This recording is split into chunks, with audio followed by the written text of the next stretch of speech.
Elle travaillait comme femme de ménage dans un grand restaurant de la ville.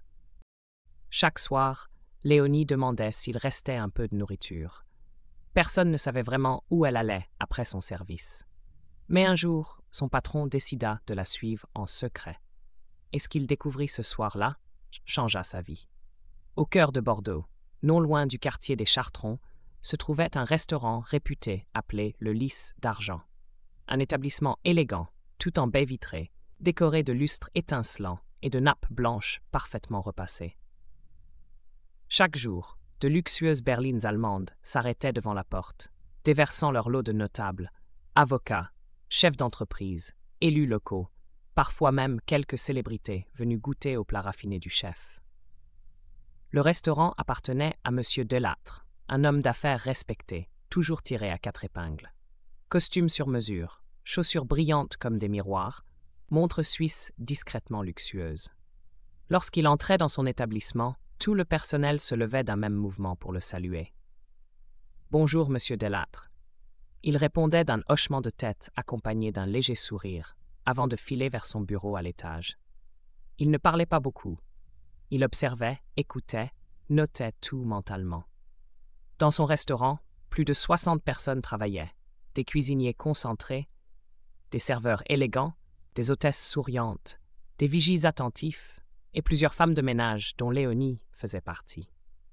Derrière tout ce faste, une histoire inattendue était pourtant sur le point d'éclore. Bordeaux s'assoupissait. Les rues autour du restaurant étaient presque désertes. À l'intérieur, les tables avaient été débarrassées, les nappes pliées, les couverts rangés. Les clients repus avaient quitté les lieux depuis longtemps. Les lumières avaient été adoucies, le personnel commençait à partir par petits groupes. Monsieur Delattre descendait l'escalier de son bureau, l'air soucieux, la cravate desserrée. Il poussa un long soupir et se dirigea vers le parking souterrain. Il pressa le bouton de sa clé. Son imposant SUV noir émit un bip sonore et les phares clignotèrent. Mais alors qu'il s'apprêtait à ouvrir la portière, il aperçut une silhouette. Une femme se tenait là, pas tout à fait près de la voiture, mais suffisamment proche pour qu'il la remarque. Elle portait l'uniforme beige et bleu marine des agents d'entretien du restaurant. Ses mains étaient croisées devant elle et elle fixait obstinément le sol. Intrigué, Delattre plissa les yeux. « Qui est-ce » murmura-t-il. Il ne restait plus guère que 2 ou 3 femmes de ménage, mais cette employée ne bougeait pas, comme si elle attendait. Il s'avança, le pas lent. Quelque chose dans l'air lui parut étrange. Il s'arrêta devant elle. Elle leva à peine les yeux, puis les baissa aussitôt. « Vous travaillez bien dans l'équipe de ménage » demanda-t-il d'une voix neutre. « Oui, monsieur, répondit-elle tout bas. Je m'appelle Léonie. » Ses mains tremblaient légèrement. Delattre fronça les sourcils. « Pourquoi rester près de ma voiture? Vous attendez quelqu'un » Elle mordit à ses lèvres, inspira. « Pardonnez-moi, monsieur, je voulais juste savoir s'il vous restait un peu de nourriture du service. » Sa voix était presque inaudible. Le patron cligna des yeux, surpris. « Juste les restes, rien d'autre. »« Non, monsieur, c'est tout. » Elle gardait la tête baissée. Un silence s'installa, lourd, presque gênant. Il la détailla du regard. Ses chaussures étaient usées, son uniforme propre mais ancien, sa voix faible, respectueuse. Après un moment, il hocha lentement la tête. « D'accord, allez demander en cuisine. »« Merci infiniment, monsieur, » souffla-t-elle. Elle s'inclina légèrement et partit rapidement vers l'arrière du restaurant. Lui resta figé là, la main encore sur la poignée de la portière. Il fixait la porte de la cuisine, troublé. Pourquoi une femme venait-elle lui demander simplement des restes? Pas une avance sur salaire, pas un secours financier. Juste un peu de nourriture. Il se laissa aller contre la voiture, croisa les bras, ferma les yeux. Dans son esprit résonnait la voix de Léonie, douce mais fatiguée. Et dans son bref regard, il avait cru percevoir quelque chose de plus profond qu'une simple gêne, une douleur silencieuse. Il rouvrit les yeux, jeta un coup d'œil à sa montre, presque 22 heures. Pourtant, il n'avait pas envie de rentrer. Il voulait savoir, comprendre. « Je vais attendre », se dit-il à mi-voix. Une dizaine de minutes plus tard, la porte de la cuisine s'ouvrit. Léonie sortit, tenant 2 petits sacs en plastique noir, pas bien lourds. Elle les serrait contre elle et marcha d'un pas pressé. Delattre se glissa dans son SUV, coupa ses phares, démarra et la suivit discrètement. Elle remonta la rue, tourna à l'angle et monta dans un vieux bus bleu et blanc déjà bondé.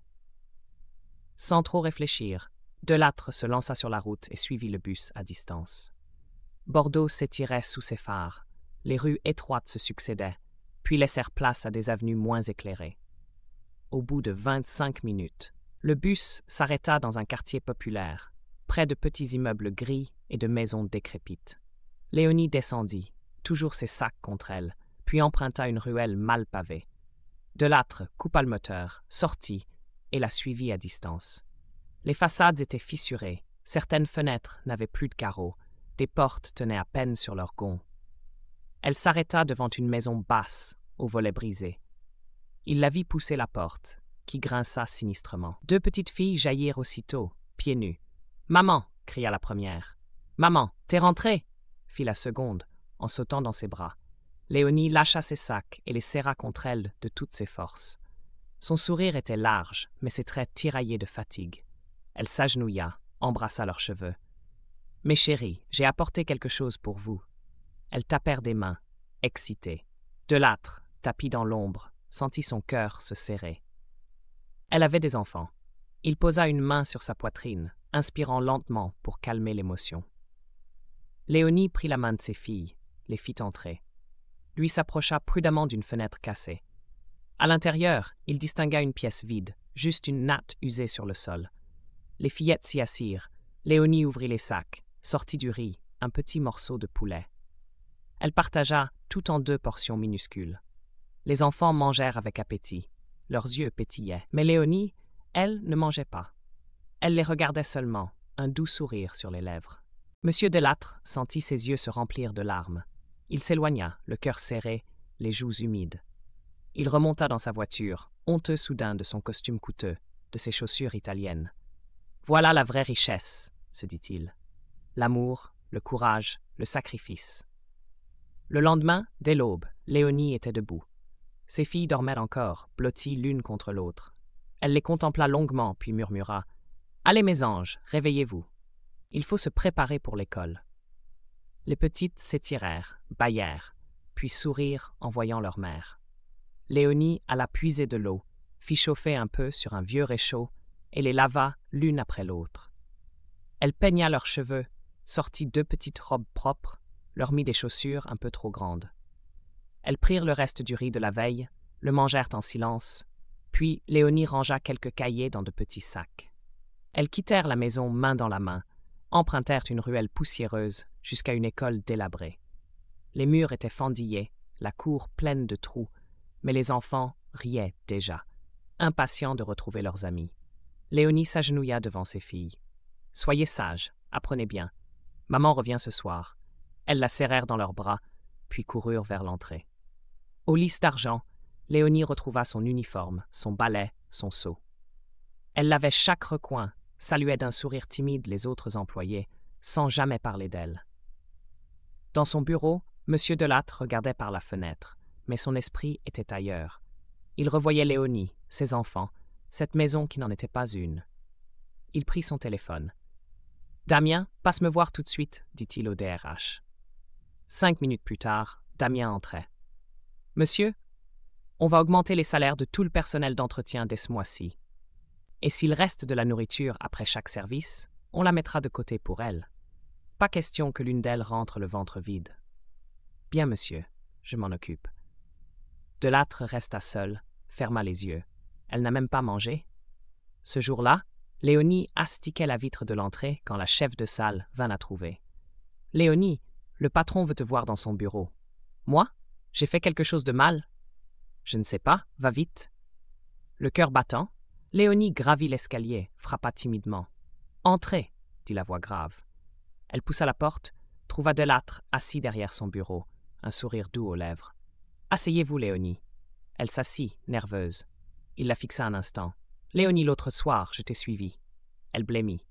« Monsieur, je n'ai rien volé, je vous promets. Je voulais juste nourrir mes filles. » Les larmes montèrent. Il leva une main. « Je sais, tu n'as rien fait de mal. Au contraire, j'ai vu ton courage, ta générosité. Tu es une mère admirable. » Elle baissa la tête, pleurant en silence. À partir de demain, tu seras mon assistante personnelle. Salaire triplé, horaire fixe, fini les nuits blanches. » Et il ouvrit un tiroir, en sortit une enveloppe. « Voici le bail d'un petit appartement que j'ai acheté pour toi et tes filles. Pas un palais, mais propre, avec de l'eau courante, de vrais lits. » Léonie porta les mains à son visage, sanglotant. « Je ne sais pas comment vous remercier. Tu n'as rien à dire, Léonie. Tu le mérites. » Il lui remit une enveloppe blanche. « Et ce soir, offre-leur un vrai festin. Mange avec elle. » Ce soir-là, l'odeur du riz parfumé et du poulet rôti emplit leur nouveau logement. Léonie cuisina en chantonnant. Ses filles couraient d'une pièce à l'autre, émerveillées par la salle de bain, les vraies fenêtres, le sol lisse. Elles mangèrent ensemble pour la première fois sans se poser la question de savoir si ce serait suffisant. Et le silence après le repas n'était pas un silence d'angoisse, mais un silence doux, celui de la paix. Le lendemain, un SUV noir les attendait pour les emmener dans leur nouveau foyer. Léonie et ses filles montèrent, serrées l'une contre l'autre, le cœur léger. En découvrant la petite maison claire avec ses murs intacts, elles se mirent à rire, à courir, à se rouler sur les lits. Léonie s'assit, les mains croisées sur ses genoux, les larmes aux yeux. « Merci, mon Dieu. » Son téléphone vibra. C'était Monsieur Delattre. « Bonjour, Léonie. Aujourd'hui, ne viens pas travailler. Profite, installe-toi. Aujourd'hui, c'est votre jour. » Elle serra son téléphone contre sa poitrine. « Merci, monsieur. Que Dieu vous bénisse. » Puis elle rejoignit ses filles. Elle l'attendait déjà, assise en tailleur sur le vieux tapis effiloché du salon, les petites mains posées sur leurs genoux, les yeux levés vers elle avec une confiance si pure qu'elle en eut presque le vertige. Un instant, elle resta debout à les contempler, absorbant la chaleur simple de ce tableau. 3 jeunes vies qui l'appelaient maman, et qui voyaient en elle un refuge, un pilier, malgré ses propres failles et ses cicatrices invisibles. Elle se pencha alors, les étreignit toutes les 3, sentit leur petit cœur battre vite contre sa poitrine. Puis, dans un souffle doux, elle dit « Allez, mes trésors, fermons les yeux et remercions pour tout ce qu'on a, même si ce n'est pas grand-chose. Parce qu'avoir un toit, un repas et vous avoir toutes près de moi, c'est déjà un miracle. » Les fillettes hochèrent la tête, leur sérieux touchant, et elles joignirent leurs mains. Ensemble, elles prièrent. Les mots étaient simples, parfois maladroits, mais chargés d'une gratitude sincère qui semblait éclipser la pauvreté, les tracas quotidiens et les vieilles douleurs du passé. On aurait dit que chaque syllabe s'élevait, légère comme une plume, pour aller danser quelque part au-dessus des nuages. 3 petites voix reconnaissantes qui montaient vers le ciel, dans une maison enfin remplie de vie.